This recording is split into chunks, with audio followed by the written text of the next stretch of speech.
बच्चों, डिब्बों और स्केच की बात करने से पहले हम द्विविमीय यानी कि 2D टू डायमेंशनल और त्रिविमीय यानी कि 3D आकृतियों की बात कर लेते हैं। आपने पहले द्विविमीय आकृतियों के बारे में पढ़ा हुआ है। यह त्रिभुज है, इसकी 3 भुजाएं हैं और यह द्विविमीय आकृति है क्योंकि इसकी लंबाई और चौड़ाई तो है। अगर ऐसे देखें इसकी लंबाई है और ऐसे इसकी चौड़ाई है, परंतु इसकी कोई मोटाई नहीं है। जिसकी एक मोटाई या ऊंचाई भी रहती है तो वह क्या कहलाती है? त्रिविमीय। और जिसकी केवल 2 ही विमाएं होती हैं वह द्विविमीय आकृति कहलाती है। अगर इसकी कुछ मोटाई भी होती, इस प्रकार आप यहाँ देख सकते हो, तो यह जो आकृति है तब यह त्रिविमीय बन जाती है।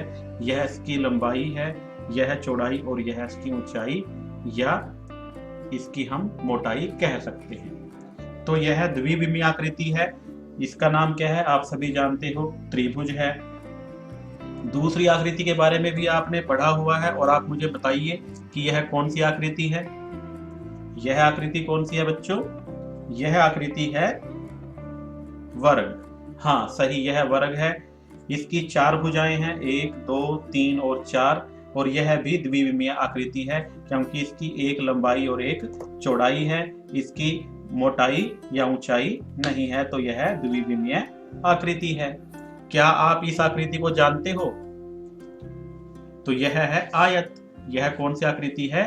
यह आकृति आयत है। आयत की 4 भुजाएं होती हैं और वह भुजाएं एक दूसरे पर सीधी खड़ी होती हैं, यानी कि एक बड़ी रेखा और एक खड़ी रेखा। यह आयत है।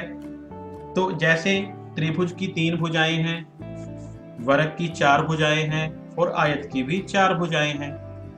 क्या आप कोई ऐसी आकृति के बारे में बता सकते हो जिसकी कोई भुजा ना हो? आपने द्विविमीय आकृतियों में उसे पढ़ा हुआ है।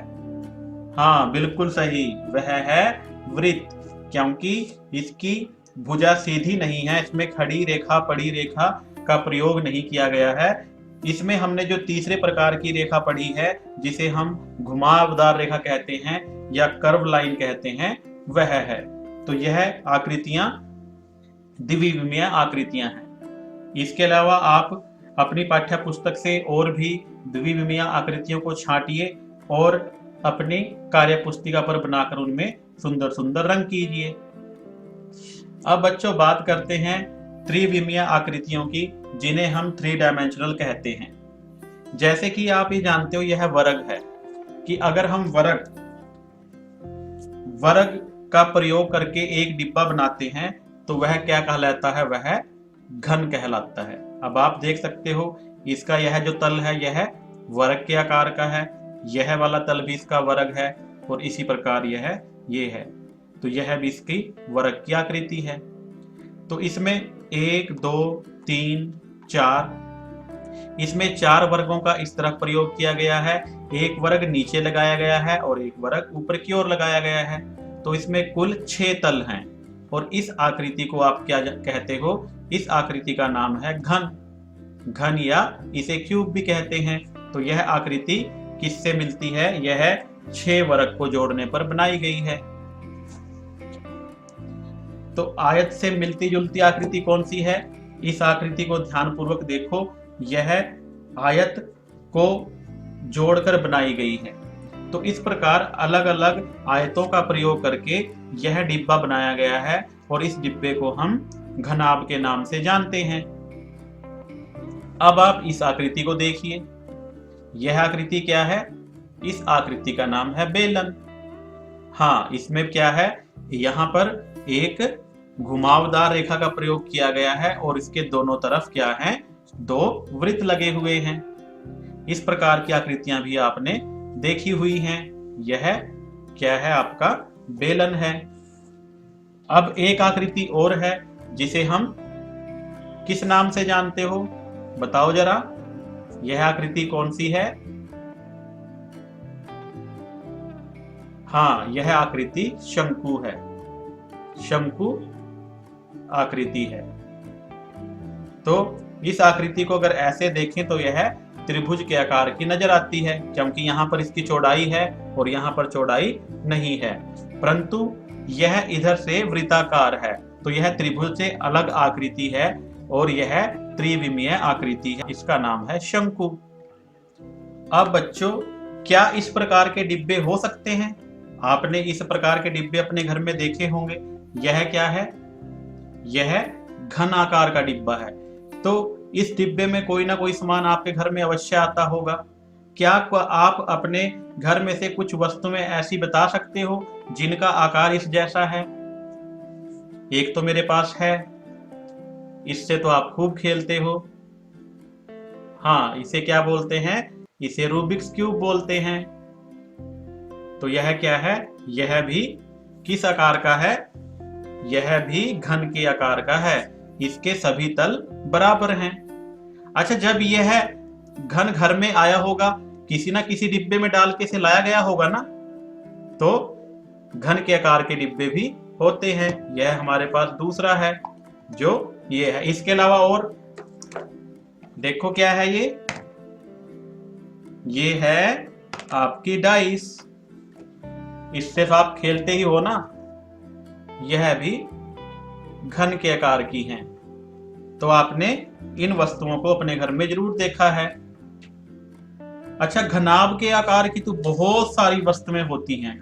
आपके घर में जब कभी मिठाई आती है तो मिठाई किस प्रकार के डिब्बे में आती है? वह घनाभ का आकार का ही डिब्बा होता है। यह मेरे पास एक यहाँ पर है। और क्या हो सकता है? इसका प्रयोग तो आप हर रोज अपने घरों में करते हो। यह है माचिस और यह घनाभ के आकार का डिब्बा है ना? तो यह घनाभ के आकार का डिब्बा है। अब एक मुश्किल सवाल आपके लिए। यह कौन सी आकृति है? यह आकृति है शंकु। यह त्रिविमीय आकृति शंकु है। तो क्या आप कोई ऐसा, आपके घर में कोई वस्तु है जो शंकु आकार की होती है? तो आप मुझे कोई एक वस्तु का नाम बताइए जो शंकु के आकार की हो सकती है। जल्दी सोचिए। हाँ, जल्दी सोचिए। हाँ, क्या हो सकती है? वो तो आपके बहुत प्रिय है। वह है आपकी बर्थडे कैप। यह क्या है? यह है मेरे पास आपके जन्मदिन पे जो आप टोपी अपने सर पे लगाते हो, वह किस आकार की होती है? वह भी शंकु के आकार की होती है। आप इन दोनों को देखो, यह दोनों क्या हैं? शंकु के आकार की हैं। अब ये कौन सी त्रिविमीय आकृति है? यह आकृति है बेलन। इसके जैसी तो आप बहुत सारी वस्तुएं बता सकते हो, है ना?